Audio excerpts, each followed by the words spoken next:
Então, a todos que nos acompanham nesse momento, miscelâneas franciscanas, dos estudos teológicos de 2022, Padres Franciscanos Capuchinhos, província Maranhão, Pará, Amapá, São de Cuba.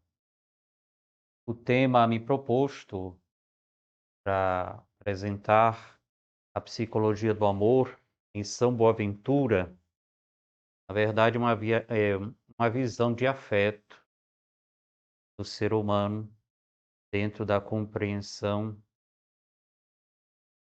da grande doutrina de São Boaventura dentro da escolástica. Sabemos que dentro da escola franciscana herdamos toda uma capacidade de olhar a realidade a partir de Deus, a realidade do homem, a partir do bem como bem. E tem toda essa particularidade dentro também das discussões de uma época precisa do século XIII, de compreensão de Deus, do homem e do mundo. Talvez a gente possa se perguntar por que tratar de psicologia dentro de temáticas teológicas, de uma semana teológica. Claro que, focando em São Boaventura, não dá muito para a gente separar filosofia, teologia, ciências humanas, mas devemos percorrer um caminho de ingressar dentro da compreensão e da arquitetura da escolástica, onde São Boaventura viveu e onde São Boaventura, um grande mestre, doutor seráfico assim chamado, ensinou. Então, temos 2 grandes expoentes da escolástica, século XIII, praticamente 2 escolas, uma dominicana e outra franciscana, cujos expoentes são Tomás de Aquino, mestre magnífico dele foi São Alberto Magno, e também São Boaventura, discípulo de Alexandre de Hales. Quero resgatar aqui um pouco aquilo que o Papa Bento XVI, falou sobre esses 2 grandes expoentes, teólogos e filósofos. Sobre o doutor seráfico, ele vai falar algumas coisas muito interessantes. Então acompanhemos o pedaço desse trecho Bento XVI. Ele é um teólogo eminente, que merece ser posto ao lado de outro grandíssimo pensador, seu contemporâneo São Tomás de Aquino. Ambos perscrutam os mistérios da revelação, valorizando os recursos da razão humana naquele diálogo fecundo entre fé e razão que caracteriza a Idade Média cristã, fazendo dela uma época de grande vivacidade intelectual e também de fé e de renovação eclesial, muitas vezes não suficientemente evidenciada. Ambos os doutores perguntaram se a teologia é uma ciência prática ou uma ciência teórica especulativa. São Tomás reflete sobre 2 possíveis respostas contrastantes. A primeira diz: a teologia é reflexão sobre a fé, a finalidade da fé e que o homem se torne bom, viva segundo a vontade de Deus. Portanto, a finalidade da teologia deveria ser a de guiar pelo caminho reto, bom. Por conseguinte, no fundo, ela é uma ciência prática. A outra posição diz: a teologia procura conhecer Deus, nós somos obra de Deus, Deus está acima do nosso agir.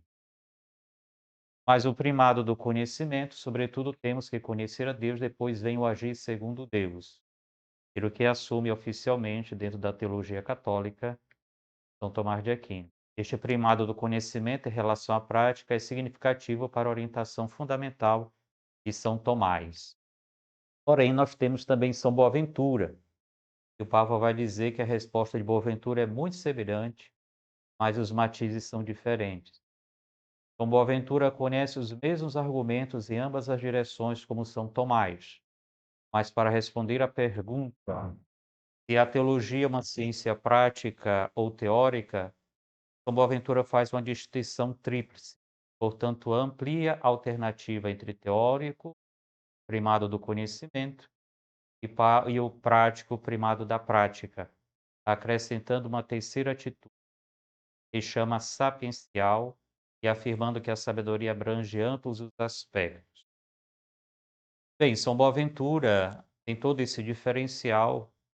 São Tomás de Aquino é considerado grande teólogo, dentro daquele espírito da época, onde se tinham descoberto as obras de Aristóteles a partir dos árabes averroístas, e São Boaventura também entra dentro deste clima especulativo, mas também de resposta a grandes questões também da fé, da razão.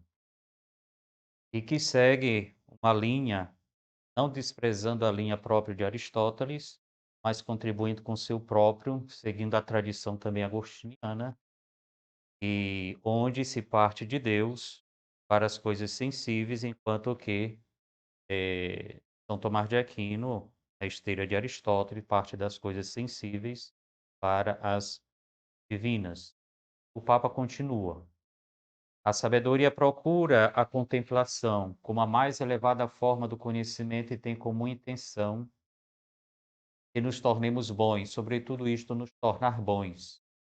Depois acrescenta: segundo Boaventura, a fé está no intelecto de tal modo que provoca o afeto.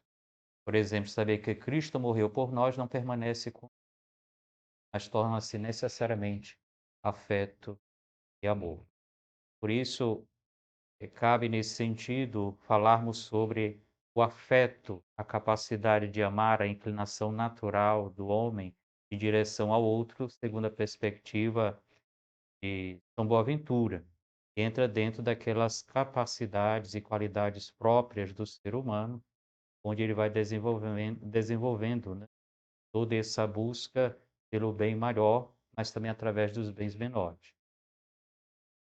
Bem, então, praticamente, São Tomás de Aquino e São Boaventura representam duas orientações dentro do debate, e segue também um pouco aquilo que era a escola de Atenas. Nós temos aqui o afresco de Rafael, que denota justamente a escola de Atenas, onde nós temos Platão, que aponta para o alto. O livro está com o livro Timeu, e ao lado temos Aristóteles, que olha para o lado, mas aponta para a realidade sensível, tendo nas mãos o seu livro de ética, né? Não deixa de ser uma crítica ao Timeu de Platão. E aqui nós temos dois sistemas filosóficos, compreensão do ser humano, do mundo, da realidade, que é o sistema analógico e o sistema exemplarista. O que da história da filosofia, do pensamento humano, vai se traduzir também até atualmente sobre o tema idealista e tema realista. Qual é a posição de São Boaventura? É muito importante a gente compreender isso, porque de fato a gente vai aprofundar aquilo que São Boaventura fala sobre a alma humana, mas dentro de uma perspectiva própria, de uma metodologia, né, e de uma escola. Então, a posição de São Boaventura é a posição aquela própria exemplarista, que parte não de baixo, mas sem desprezar a lógica. Um trecho do Hexameron, ele vai dizer: digo, pois, que aquela luz eterna é exemplar de todas as coisas, e a mente elevada, como a mente de outros nobres e antigos filósofos, chegou a isto. Portanto, naquela luz se oferece à alma os primeiros exemplares das virtudes, porque é absurdo, como diz Plotino, que existem deuses exemplares das demais coisas e não exemplares das virtudes. E o exemplarismo, na verdade, em Deus está os modelos, né, daquilo que é a realidade. Ele seguindo toda a escola platônica, também de Plotino, Boaventura não quer romper um pouco com esta tradição, e até porque a escola franciscana, ela se atém muito a uma realidade muito mais do das alturas, mais uma realidade onde tem a referência o próprio Deus, como mas também como fonte de ser. Então esta doutrina, ela se casa muito bem dentro da espiritualidade franciscana, e que foi desenvolvida por Halles, também, continuada por São Boaventura. Outro aspecto importante dentro da doutrina clarista também de São Boaventura, ele fala muito dos seus escritos e praticamente é uma chave de compreensão da sua doutrina, e utiliza muito de imagens, é muito interessante, dentro também dos métodos escolásticos de disputácio, de disputa de questões, né, de silogismos. Ele usa muitas metáforas, né, e para alguns talvez mais racionalistas soa estranho, mas é um olhar diferenciado de ver a realidade de outros modos, né. E uma dessas metáforas e figuras que se utiliza é a da luz, pela qual a luz da verdade que ilumina todo ser, que parte da luz incriada, que é o próprio Deus, mas que também tem a luz natural da razão, que pode ser iluminada pela fé para descobrir certas verdades que a própria razão natural não chega a conhecer. E ele vai falar de iluminácio, tanto que, dentro da tradição platônica, ele considera mesmo isso, né, a luz, vai se irradiando, também com Plotino, e que a luz da verdade, ela vai também se irradiando nas criaturas, mas as próprias criaturas, em certo sentido, já têm essa luz dentro de si. Então ele vai dizer, seus escritos, Scientia Christi, que a verdade divina é como a luz e suas expressões sobre as coisas são como irradiações luminosas, mesmo que intrínsecas, que levam e conduzem para aquele que nelas se expressa. É muito importante a gente entender isso, porque para ele, né, tudo parte de uma iluminação, que ilumina a mente, ilumina o coração, até porque o ser humano, de certo modo, ele é um ser de busca, né? Mas ele mesmo se propõe, através da sua doutrina, separar a luz das trevas. E todo o seu arcabouço, mas também a sua construção teórica, dentro da escolástica, a gente tem que considerar sempre, são sistemas de ideias, sistemas filosóficos. É como se a gente entrasse dentro de uma catedral, né, e que tudo está interligado, é todo um sistema que você tem que ver na sua totalidade. E dentro dessa catedral, dessa grande construção, você se abisma dentro da beleza dos vitrais que perpassam suas luzes de fora para dentro, iluminando e dando toda aquela beleza. É interessante também vermos e aprofundar o pensamento, tanto de São Tomás de Aquino, como também de São Boaventura, ela é complexa no sentido que você vai ter que percorrer vários ângulos dentro do ambiente, porque é muito grande. É toda uma arquitetura, né, tudo bem ajeitadinho, tudo bem interligado, onde tudo faz sentido, as partes fazem sentido dentro de uma grande totalidade das coisas, né.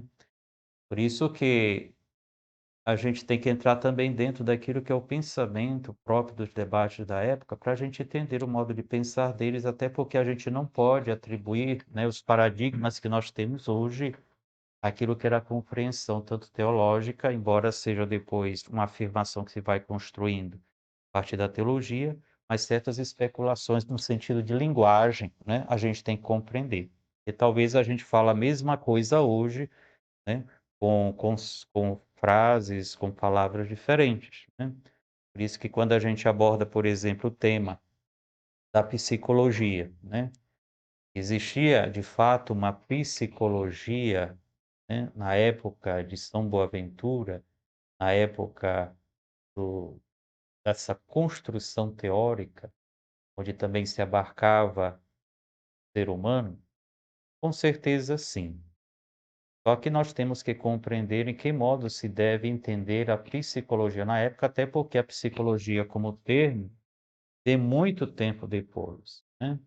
Já é da era moderna, assim como também a antropologia, mas já se tratava de aspectos do ser humano, da alma humana, como a gente bem vai poder entender a partir a pouco, e dentro dessa grande construção, elaborada, construída a partir, né, das luzes da razão, pela qual eles escolheram a contribuição também dos filhos da luz, como eram considerados os filósofos antigos, e seguindo a reta razão chegaram ao conhecimento da verdade a partir da razão natural, mas que depois, com a contribuição da revelação cristã, essa razão chegou a verdades e essa iluminácio que vem de Deus, para chegar às verdades sobrenaturais que a própria razão natural não poderia conhecer.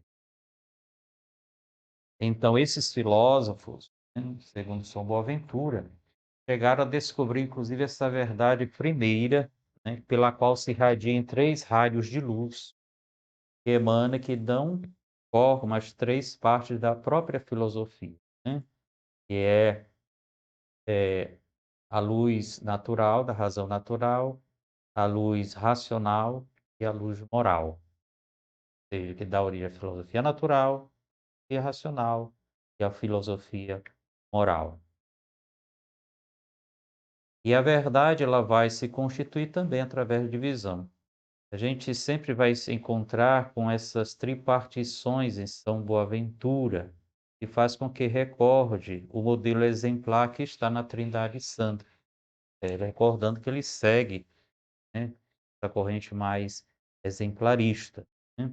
Então a verdade, existe a verdade das coisas, a verdade dos discursos e a verdade dos costumes.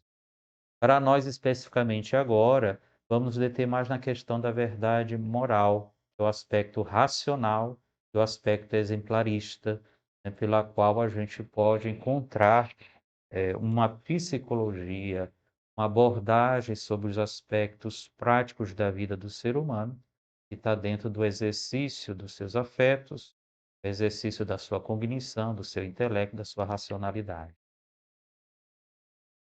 Então, a ética é a verdade do agir humano. E dentro da compreensão escolástica, e aí nós podemos entender muito bem que a psicologia não é uma psicologia que nós entendemos hoje a partir de uma ciência humana que tem por base uma compreensão natural das coisas.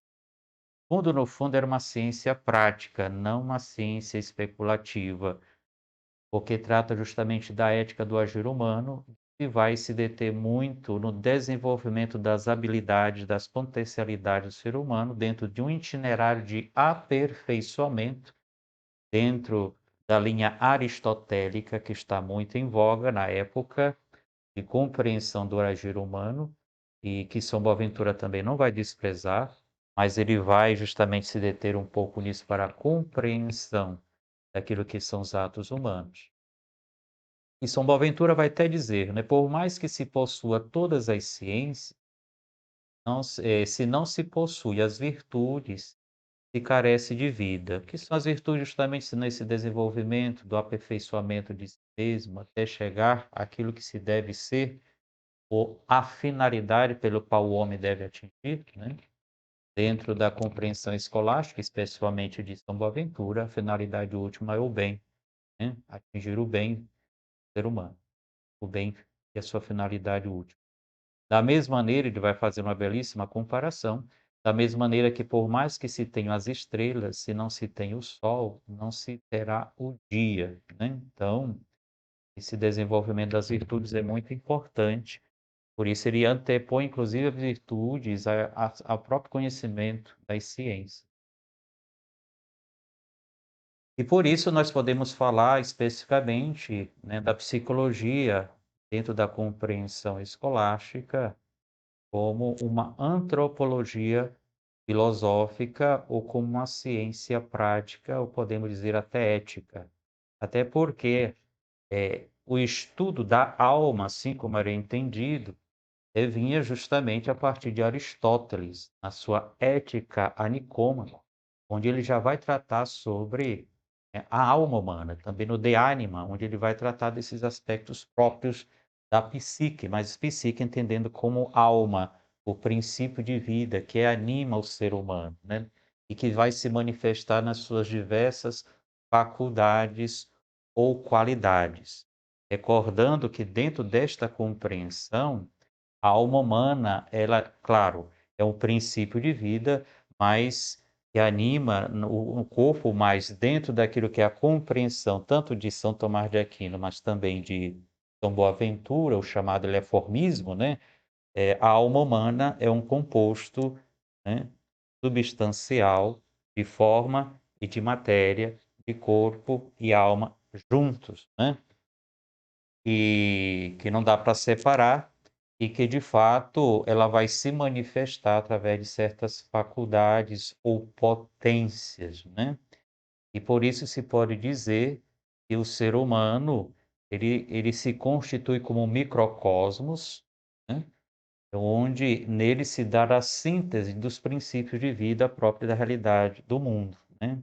Por isso que nós temos aquilo que é a alma, segundo essa compreensão, a alma vegetativa, que está ligada à nutrição, a alma sensitiva, que está ligada aos aspectos sensíveis, né?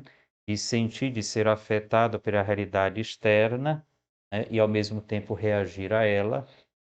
E temos também a alma intelectiva, né? E ela consegue ir para além dos sentidos e que é o próprio do ser humano, né. Enquanto que o homem tem em comum com os animais a alma sensitiva e a alma vegetativa. É importante a gente recordar isso, porque a gente tem que encontrar o próprio do ser humano nessa dimensão racional e intelectiva, né. Tanto que a definição vai se dar de alma é que é uma substância racional, né, do ser humano. Muito bem. Então, aqui que entra esse estudo específico que a gente chama de psicologia. Os escolásticos, antes de tudo, procuravam, eh, esclarecer o significado das palavras e a sua definição para tomar-se dentro de um estudo, né, bem acertado. Sem dúvidas. E o esclarecimento é muito importante a partir da palavra psicologia, eu já tenho falado antes, é uma palavra que surgiu nos tempos modernos, né, e não era uma palavra que designava uma ciência, a palavra técnica. Porém, aquilo que a psicologia já aborda hoje, ela já tinha uma abordagem anterior, né. Por isso os escolásticos tinham essa expressão, né. Quer dizer, quod significator per nome, né, qual é o significado do nome, né, e aqui no nosso caso, o significado do nome psicologia, né. Por isso podemos dizer, existia uma psicologia antes do século 17 ou século 19, onde está todo esse procedimento, onde a psicologia ela se torna uma ciência, até porque dentro dos parâmetros das ciências experimentais, ou sempre uma tentação também de ser uma ciência a partir dos métodos e da compreensão das ciências naturais, como biologia, como física, e podem ser, através da experimentação, o seu objeto de estudo, né, ela entra dentro de uma dimensão humana, e aí a gente começa a vislumbrar que o ser humano, ele não é somente aspecto vegetativo, aspecto sensitivo, mas tem um aspecto racional intelectivo, e esse aspecto racional intelectivo pode ser medido, né, e então onde é que entra essa logia, essa ciência, esse estudo? Às vezes se torna até um problema terminológico, se a gente não tem compreensão, o que de fato ela trata, né. É um estudo, sim, mas trata o estudo do quê, né? Podemos até dizer que existia realmente já estudos sobre o ser humano antes, né, daquilo que nós chamamos de estudo da alma humana, né. Por isso, é o estudo da psique, né, termo grego para designar alma, é a ciência ou discurso sobre a alma.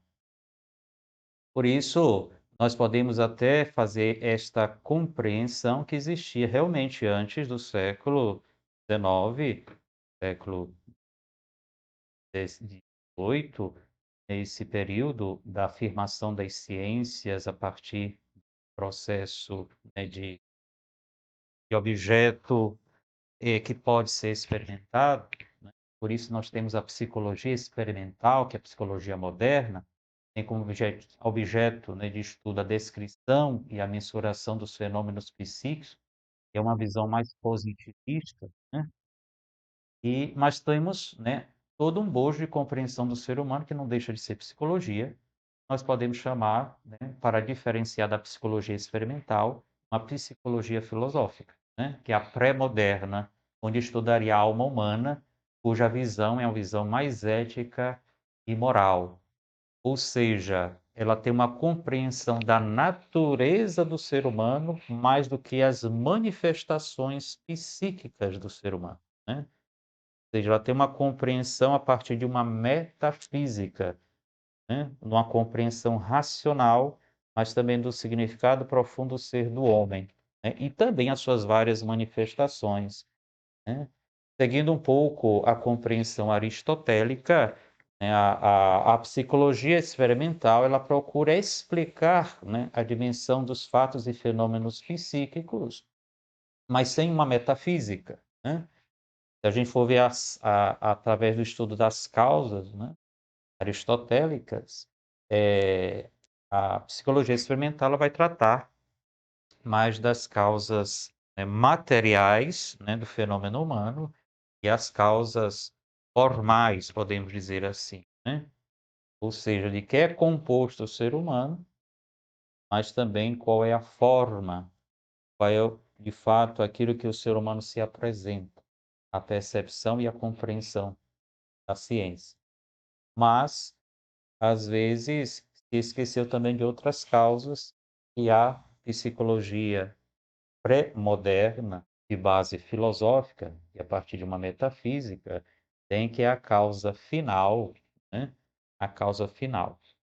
E também a causa eficiente, ou seja, como é que isso apareceu, como é que isto foi, né, sendo gestado e qual é a finalidade, né, qual é o fim caso, qual é o fim último do ser humano, né. Tudo, tem um vir a ser, né. Aquilo que dentro da categoria aristotélica é ato e potência, né. Possibilidade e atualização desta possibilidade, né. Ou seja, tem um movimento de finalidade, que deve ser considerado também dentro da dimensão do ser humano. E dentro da psicologia experimental, é comum definir a psicologia também como ciência da alma, mas também como fenômenos psíquicos. Também temos, né, como objeto de estudo o comportamento, e não somente tentar compreender o homem de maneira geral, mas de maneira muito particular através da sua singularidade, né, que depois vai se especificar dentro daquela abordagem, né, mais clínica, né, de tratar o indivíduo dentro das suas enfermidades psíquicas, do ser, né, também desenvolvimento de potencialidades, mas sempre dentro de uma compreensão, às vezes, mais material, né, mais experimental. Nós temos o Erich Fromm, que nos vai dar algumas pistas para compreendermos que realmente a psicologia com base metafísica pré-moderna é uma verdadeira psicologia, pela qual podemos encontrar em São Boaventura. Ele vai dizer que foi um psicanalista, marxista, psicanalista, que viveu em 1900 a 1980, e tratou muitas questões também do processo, né, da dimensão do amor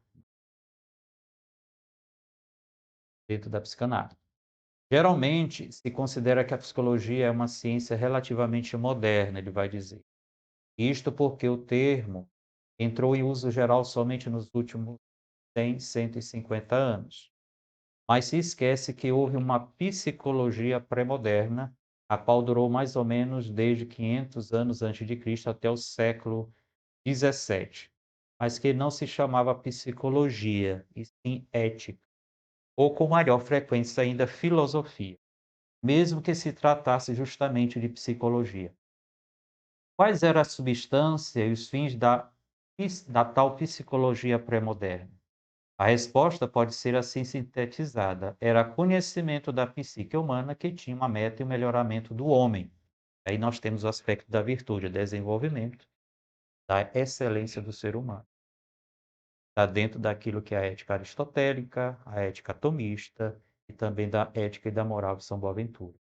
Ela tinha, portanto, um propósito moral e poderia dizer que inclusive religioso e espiritual, até porque a finalidade última estava no horizonte de compreensão de especulação desses homens, né?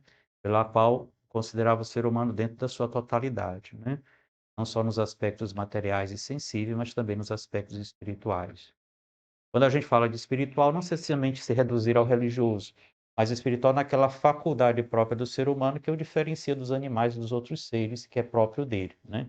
É a capacidade de razão, de entendimento e também a capacidade de amar, que a gente vai ver mais adiante, que não se reduz a mero sentimento, né? Mas tem, sim, muito concurso da vontade, né? Muito bem, Henrique Rifo nos ajuda a compreender isso diante, talvez, das dúvidas, da confusão que hoje se pode, eh, ter na compreensão do que é psicologia. Por isso, ao falarmos de psicologia dentro da temática que nós temos hoje, vamos considerá-la não no aspecto experimental, mas a partir da ética, da moral e desse itinerário de aperfeiçoamento do ser humano, para o seu fim último.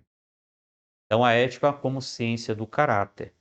E segundo a visão clássica, o homem possui uma natureza que comporta um preciso fim.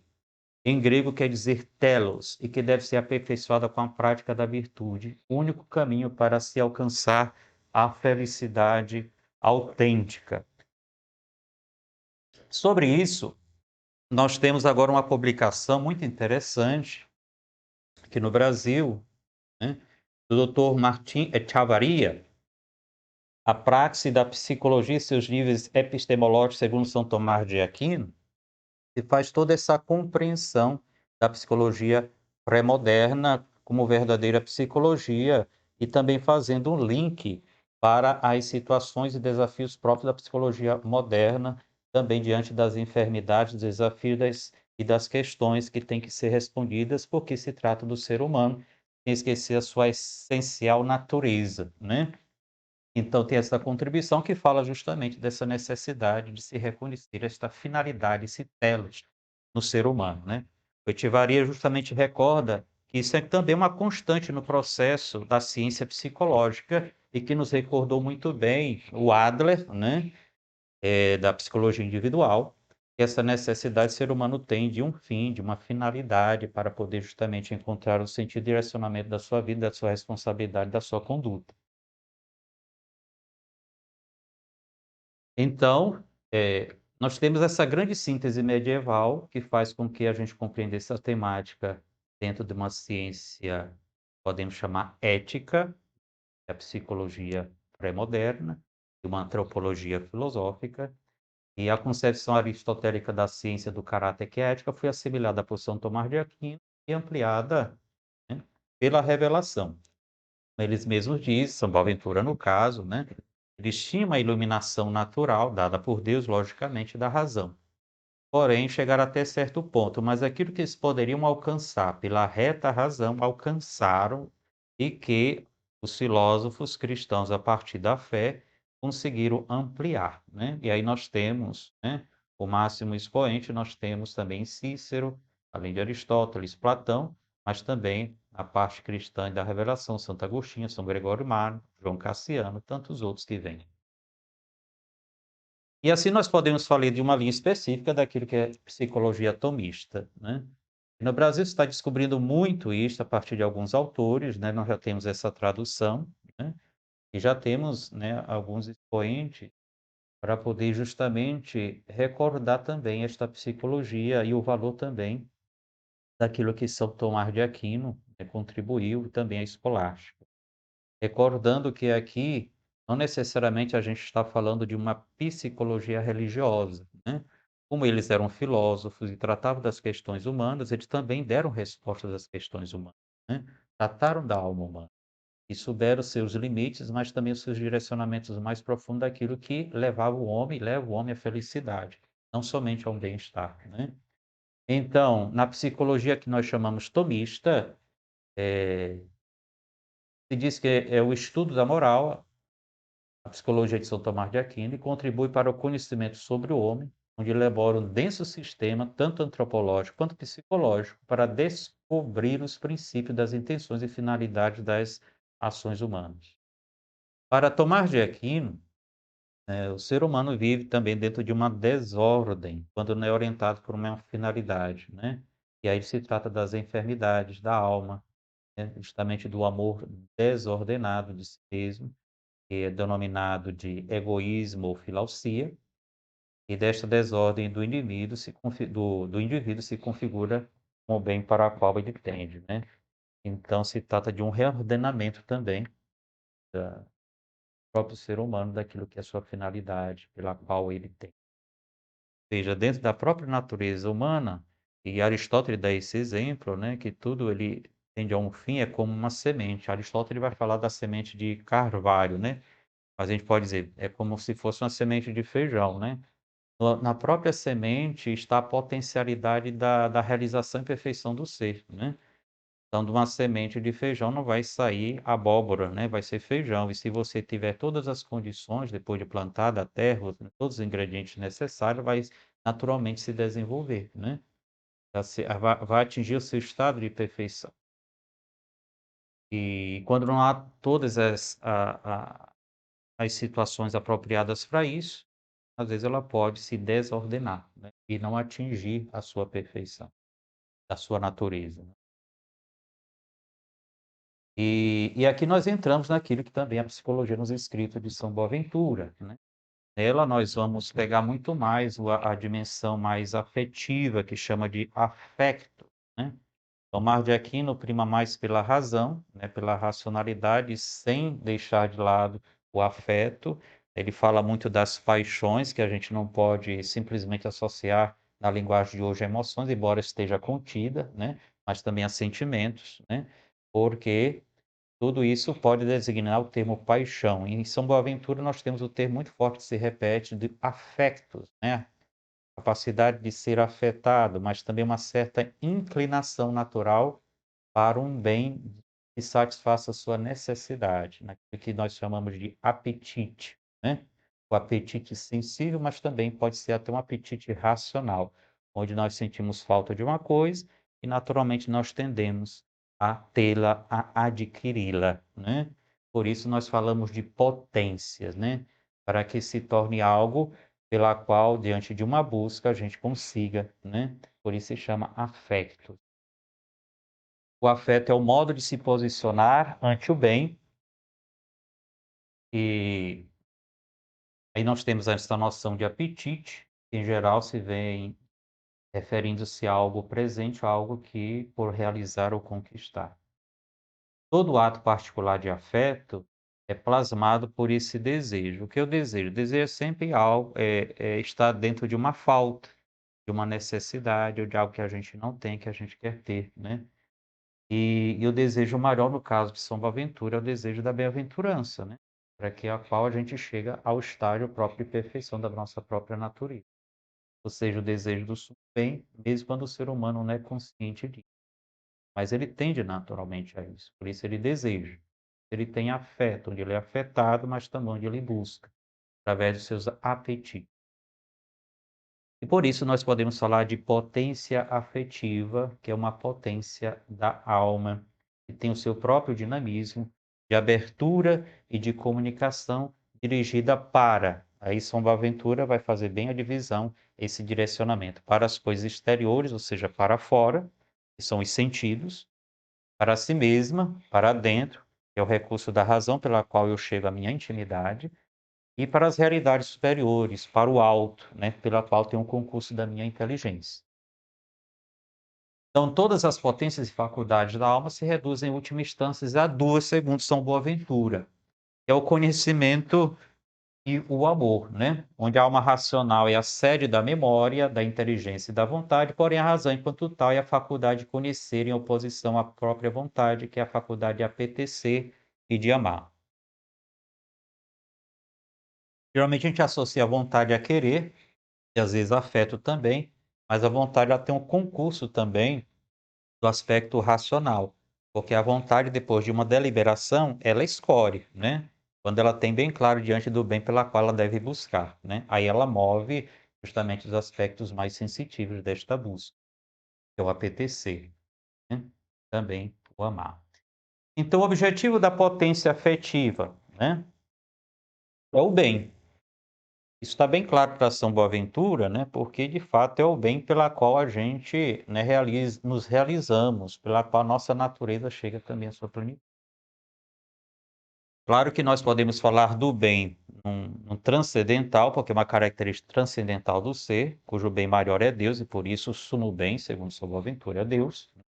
Mas nesse caso, quando falamos de psicologia, esses dinamismos internos do afeto, é justamente o bem enquanto algo particular, especificamente particular, pela qual satisfaz uma necessidade minha de algumas faculdades pela quais eu tendo a um bem, né, sensível, até mesmo um bem espiritual, né, que pode satisfazer as minhas necessidades apetitivas e pela qual eu entro em movimento, né? Ou seja, o desejo me move, né? O apetite me move, né? Uma busca por algo que me falta. Por isso, as potências e os atos apetitivos e afetivos que especificam esse objeto, que é o fim e o bem.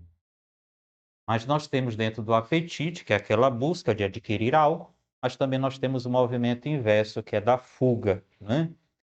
E por isso vamos entender muito bem essa palavra apetite, né? Que é apetite, é usada para designar os atos das potências apetitivas. Os estoicos chamavam de paixões da alma, alguns afetos imoderados do apetite sensitivo, né?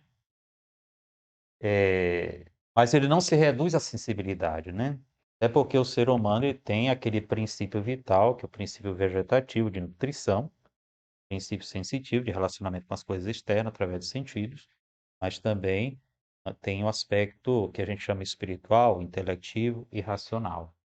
Esses três, né, também nós podemos estar dentro de um movimento de satisfação de necessidades, né?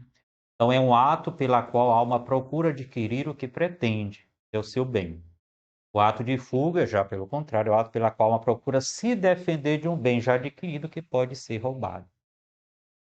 Tudo se trata do bem adquirido ou adquirido por medo de perder, né? Você protege, né? E aí nós damos, dentro da potência afetiva, nós encontramos, né, algumas características muito interessantes deste movimento, né? Do movimento de adquirir e do movimento de defender ou de repelir, né? Sempre ligado ao bem. Nós temos, as potências concupiscíveis e a irascíveis, né? E por isso que até dentro de uma caracterização das pessoas, se a gente quiser assim fazê-lo, né, existe as pessoas mais concupiscíveis, né? Ou seja, aquelas que procuram adquirir mais o bem, mais o conforto, mais a facilidade nas coisas, né? É aquelas que primeiro vem o prazer, o conforto, o deleite e o dever vem depois. O irascível é o contrário, né? Ele repele o mal e aspira por um bem árduo. Primeiro vem o dever, depois o prazer, né? Então, para nós, a gente pode até se situar dentro de nós temos as duas, dentro da nossa potência, dentro da nossa potência afetiva, né? A nossa capacidade de buscar algo pela qual nos faz bem, né? E por isso a gente gosta, a gente busca, mas nós temos aquele elemento irascível, né? Às vezes ele se confunde muito com o colérico, com a raiva, né? Para a gente repelir o mal, mas também pela realização de um bem árduo, né? Que nos custa e a gente se esforça para isso, né? Então a gente não mede esforços, mesmo que isso nos custe certo desconforto para conseguir aquele bem ou para defender aquele bem diante das ameaças. E aí vem o caráter da vontade, né? Então, para a boa-ventura, o amor está presente onde se tem um tipo particular de resposta à potência afetiva, não importante qual seja o motivo da resposta, né? Mesmo que uma coisa não me agrade, mas eu tenho bem claro diante de mim que é um bem, eu busco. Aí nós temos o princípio que nos rege como potência afetiva, a irascível, né? Eu luto por isso. E também tem um aspecto que para São Boaventura, e é que está, não está ligado a certo sentimentalismo, sentimento, né? Mas também qualquer coisa pode ser objeto de do amor, né? Às vezes, talvez você hoje até ache estranho, ou natural, dependendo, né? Você diz: "Ah, eu amo meu cachorro, então eu amo o meu relógio, né? Eu amo a minha casa", né? Alguns dizem: "Ah, isso não é amor", né? Mas para a Boaventura, amor é tudo aquilo pela qual me atrai e satisfaz uma necessidade minha dentro das minhas faculdades humanas, né? Por isso, para ele, pode ter amor ao vinho e também amor a Deus, né? Mas entendamos muito bem este amor como uma inclinação do afecto, né? Existem também outras características do amor, né? Tem o amor que é uma escolha, né? Uma dilexio, né? Uma escolha, né? Mais do que uma inclinação. E às vezes ele pode até se confundir. Então, diante da vontade, que é a união do objeto de amor, e mesmo em nível mais baixo, quanto desagradável, é verdadeiramente amor, e não tem nada a ver com prazer.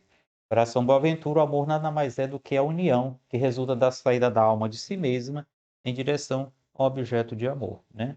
Dentro desse afectos, desta inclinação natural, dentro de uma satisfação de necessidades, ou também dentro de uma escolha de um bem, que aí já vem mais o aspecto racional. Por isso que a vontade ela não está também só ligada necessariamente a um afeto como inclinação para a realização de uma necessidade, mas também uma escolha, né? Diante de um bem claro para a razão, para o intelecto. E por isso, quando a gente fala de intelecto, de razão, dentro da vontade, um modo como a potência afetiva funciona, ela está de acordo com duas características, que é a própria sindéresis e a deliberatio. É uma palavra ou outra para designar aquilo que nós chamamos livre-arbítrio, a capacidade de escolha entre dois bens, né? Ou entre o bem e o mal. Né? A sindéresis, que às vezes a gente confunde com consciência, mas necessariamente dentro dessa temática bonaventuriana, a sindéresis é aquela inclinação natural para o bem, né?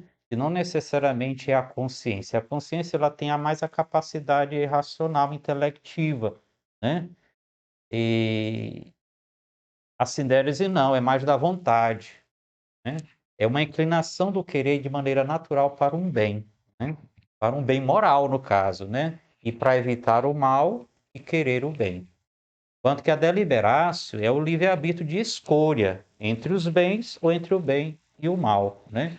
Então, a nossa potência afetiva ela vai funcionar de acordo com essa inclinação natural para o bem, a realização do bem e evitar o mal, e também pela deliberatio, né? Pelo meu livre-arbítrio da minha escolha diante daquilo e que eu tomo posição e faço a escolha. E não tem nada a ver com o prazer, o desprazer, mas simplesmente pelo bem, que é o meu intelecto encontra como valor.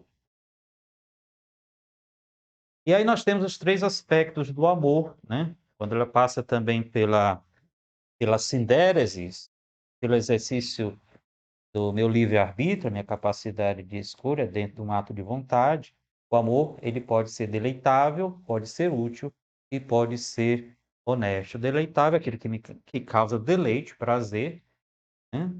Mas também o amor é aquilo que pode ser no útil e aquele que pode ser honesto, né? Muitas vezes, né, aquilo que mais está ligado ao nosso sensível, ao nosso sensitivo, é o deleitável e o útil, né? Às vezes a gente ama as coisas e as pessoas, nesse entender de São Boaventura, por aquilo que nos causa de bem, de prazer, ou aquilo que é pelo utilitário, né? Tanto que a gente pode dizer que quando algumas pessoas se tornam já idosas, né, às vezes são até desprezadas porque não são mais úteis, né? e às vezes se perde até a alegria de viver, porque não sente mais prazer nas coisas de antes, né.